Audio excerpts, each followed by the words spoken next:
Hello guys! Hello Capricorn! Welcome dito sa aking channel, Kapalaran 888. Welcome guys! Alamin natin Capricorn kung anong messages, vibration, gabay, energy para sa inyong lahat. This is general reading, so I hope na makaresonate kayo. Okay.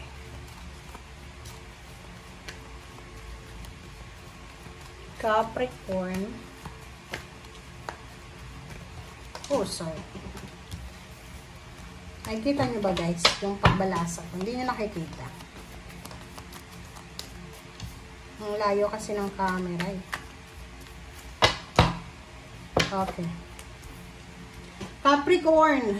False person. Number 8. Okay. We need to be careful. Kailangan mong mag-ingat, Capricorn. Okay?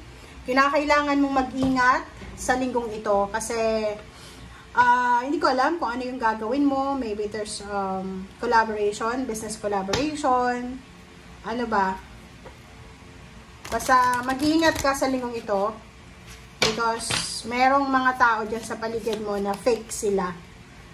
Okay, so hindi naman natin pwedeng sabihin na hindi sinasadya nila because yung false person na yan, sinasadya nila eh, na maging masamang tao, yung parang ganon. In case relationship yan, may gustong, like for example, akala mo gustong ligawan ka or nagkakagusto sa'yo, meron siyang hidden agenda sa'yo. Parang ganun. And like mga in-laws or friends, kapitbahay, so mag-iingat ka. Relationship, kahit sa asawa, mag-iingat tayo kasi yung taong yan is harap-harapan ka na lolokohin. Okay. Diba? Anchor. Sinasabi ng Barat sa'yo dito na nasa iyo yun eh. Diba? Nasa iyo yun, Capricorn. Kung alam mo na ang taong to ay chismoso, yung mga binabalita sa'yo na itigil mo yan. Kasi yung chismis, hindi siya mag-i-spread. Hindi siya lalaki yung chismis. Kung yung chismosa, kwento niya sa taong hindi chismosa din.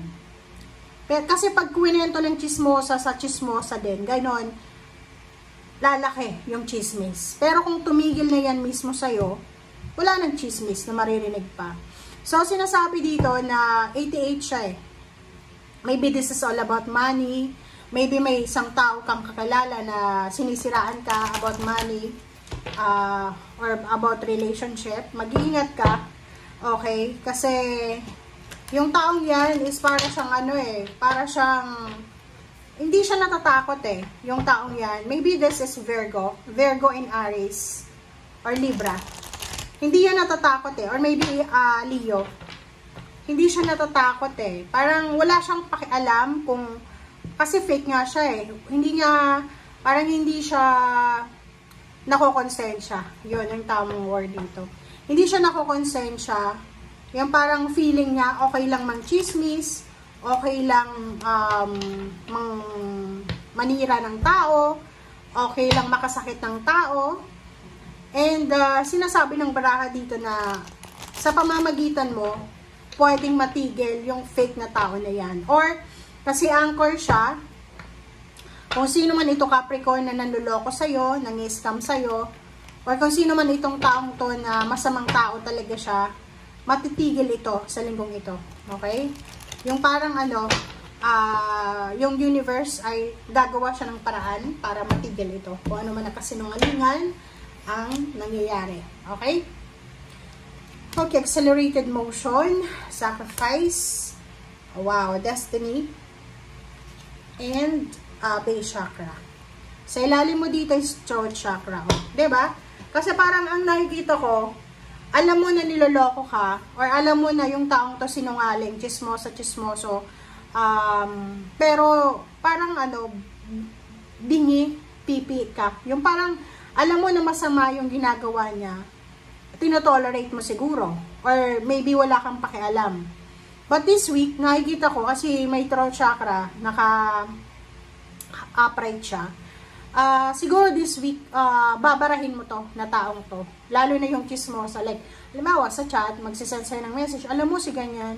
Siguro, instead na magsasabi ka na, ganon, siguro sasabihin mo na, hindi ako interesado. And masama yan, parang ganon. So, nakikita ko sir dito na masasabi mo yung mga bagay-bagay na gusto mong sabihin. And yung base chakra, nakikita ko sir dito na nakafocus ka sa foundation mo.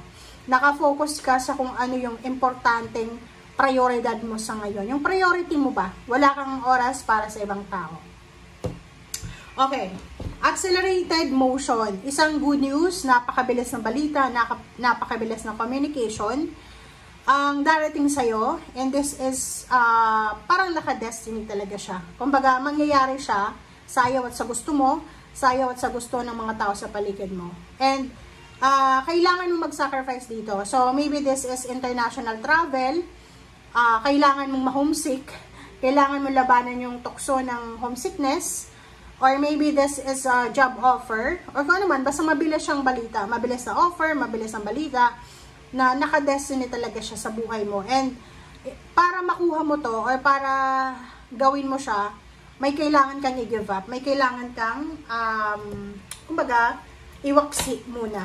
Okay? Maybe your pride, or maybe your love life, or kung ano pa man.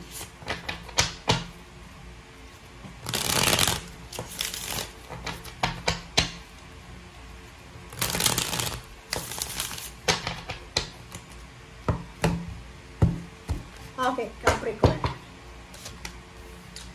Accelerated motion. Wow! So, accelerated motion, may hangman siya. So, sinasabi na maybe this is the dreams, goals, or mga offers. Yung parang may nag-offer na sa'yo dati ng trabaho or ng love life, pero hindi mo siya pinansin. So, babalik ulit yung offer na to. So, ibabalik ulit sa'yo ng universe, kasi naka-destiny to eh. 'Di ba? Yung parang hindi mo pinapansin, pero akala mo hindi na mangyayari, pero mangyayari pa ulit yan, kasi naka-destiny nga siya. Oh, yun. So, yung isa-sacrifice mo dito is all about your mga mga extracurricular na expenses. Kailangan mo daw mag-ipon ng pera. Kailangan mong i-sacrifice yung online shopping mo or kung ano pa man, kasi kailangan mag-save ng pera. Magtipid. Okay, Two of Swords, sinasabi ng baraha, walang oras dito para suwayin kung ano man ang naka-destiny para sa'yo. Kumbaga, sinasabi sa'yo ng baraha Capricorn na ito ay naka-destiny, so wala kang karapatan na suwayin kung ano man itong naka-destiny sa'yo. And last card natin, the Star, diba? So, kung makikita mo dito, kung ano yung focus mo sa ngayon, focus mo magpayaman, magkaroon ng relationship, magkaroon ng stable na buhay, sinasabi ng baraha na abot kamay mo na yung pangarap mo. Maybe hindi mo pa siya nakikita sa ngayon, but sinasabi ng baraha sa'yo dito na abot kamay mo na siya. It's either relationship, new love life, or maybe new job offer, or new career. Okay, thank you guys for watching. Bye!